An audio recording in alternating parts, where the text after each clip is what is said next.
शिवभक्त प्रदीप कुमार मिश्रा यांच्या सुश्राव्य वाणीतून शिवमहापुराणाचे महात्म्य सांगितले जात आहे। यामध्ये रुद्राक्षाचं देखील महत्त्व विशद केले जात आहे। त्याच अनुषंगाने आमदार सुहास कांदे आणि अंजुम कांदे यांच्या संकल्पनेतून नांदगाव विधानसभा मतदारसंघात शुक्रवारी महाशिवरात्र प्रदोष तसेच जागतिक महिला दिनाचे औचित्य साधत एक अनोखा उपक्रम राबवण्यात आला।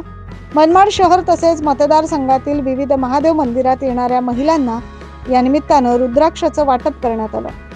महाकालेश्वर ज्योतिर्लिंग उज्जैन येथून महारुद्राभिषेक करून आणलेले 11,111 रुद्राक्ष महादेव मंदिरात जाऊन त्यांनी वाटप केले।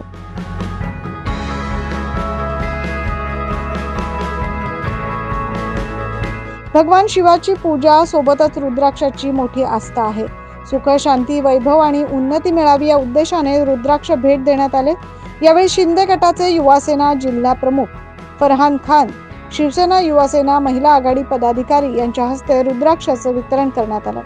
या प्रसंगी शिवसेना युवासेना महिला आघाडी कार्यकर्ते, पदाधिकारी व शिवभक्त भाविक महिला पुरुष मोठ्या संख्येने उपस्थित होते। 9 न्यूज महाराष्ट्रासाठी प्रतिनिधी अनिल धामणे।